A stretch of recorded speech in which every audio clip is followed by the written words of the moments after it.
Alrighty, so we mentioned earlier about conservation. We are at a historic time in Virginia and across the country when there are record amounts of funding available for producers to do cost shared opportunities for farmers that have, whether it's fencing streams out or needing to build facilities to contain their animal feeding operation units, to learning how to no-till your crops or plant cover crops.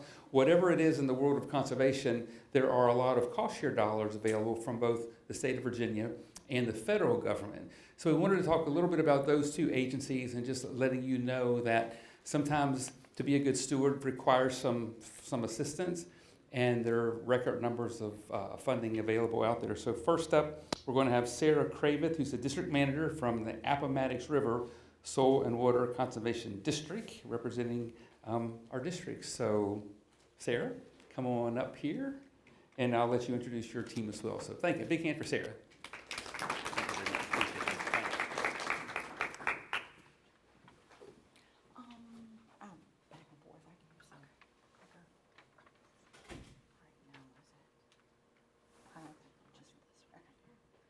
Good afternoon. I'm Sarah Kravith, and I'm with the Appomattox River Soil and Water Conservation District. We cover the county of Dinwiddie and the city of Petersburg. And with me, I have Brianna Mooring, and she is the district manager at James River Soil and Water, and that covers Chesterfield County and Prince George County. So today, I'm just going to give you a little bit of an overview about the districts. The districts were created during the Dust Bowl of the 30s. To solve water conservation issues. We are a non-regulatory agency of the state. We're a subsidiary of the state government. There are 47 districts throughout the state, and there are 47 different ways of doing things. So if you fall in our district, we're going to do things differently than right next door in James River. We each have our own staff. We operate under a board of directors. And you can see here is where the state is subdivided. So as I said, I'm the district manager. I do work some with our farmers. We have, in our district, it's just 2 employees, myself and the conservation specialist. He works more closely with the farmers. As Secretary Lohr said, we offer cost share. In other words, you all have to front the money first, and then you will get a cost share at the end of the practice. So we have several different partners, NRCS, Farm Service Agency, Department of Conservation and Recreation, DEQ, Virginia Cooperative Extension, VDAX, and Department of Forestry as well. So our purpose is to keep our water clean, keep the quality of our water clean. We like to reduce the phosphorus and nitrogen output. We would like to reduce the soil erosion from fields and reduce the, excuse me, the manure from entering waterways from livestock. So we do have some criteria that we require to be eligible for our programs. You have to have 5 acres, and you have to earn a minimum of $1,000 a year from your production.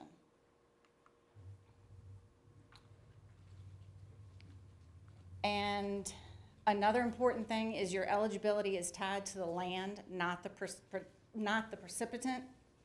Excuse me. Yes, the farmer.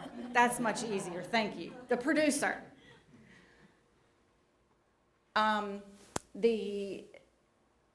We have cost share as well as tax credit. Cost share is either a percentage or a flat rate, and tax credit is 25% of the out-of-pocket cost. So the process is the first thing you need to call us and see if you're eligible for the practice that you're interested in.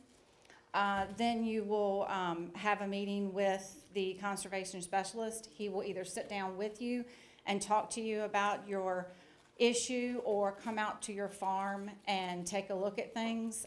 Then you will, of course, fill out the application, go through our ranking process, and once you have gotten approved, then you'll go through all of the criteria with the practice, and then at the end of the practice year, you'll receive your reimbursement check. Many of our programs, or all of our programs, have a lifespan. Many of them are 1 year, some of them are 5, 15, 20 years. Anytime during that time period, you can be called upon for a spot check, which we will conduct, as well as someone from DCR. So some of the different practices we have for crop producers are cover crop, split application, continuous no-till, and cropland conversion. And these are some of our livestock producer programs: stream exclusion, manure storage, and then we have some of the components of the different programs are exclusion fencing, cross fencing, stream crossings, and waterway systems. And some of our other different practices are reforestation of crop and pasture land, nutrient management plan writing, and critical area treatment. This right here, I don't know, are we able to click on that? Okay.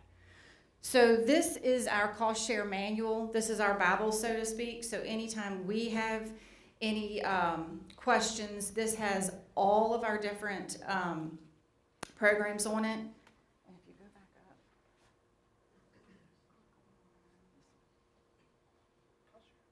No, 3. That one,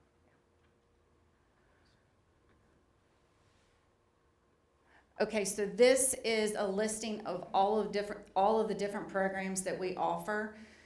So if on your own time, if you want to pull up this website, and any of these programs has all of the stipulations, all of the cost share percentages, flat rates, that sort of thing.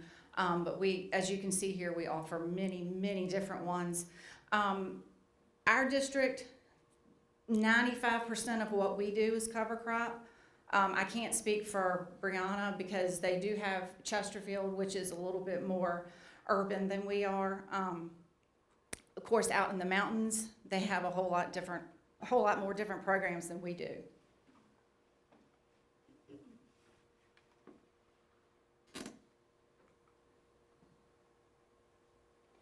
And we also offer equipment tax credit.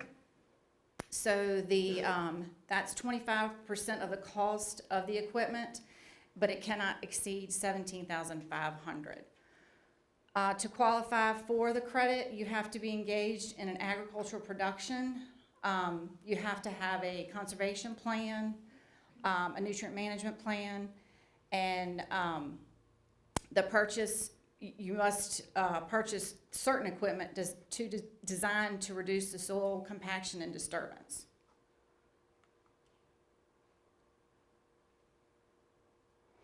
These are some of the different equipment that qualifies: no-till planters, precision fertilizer and pesticide application equipment.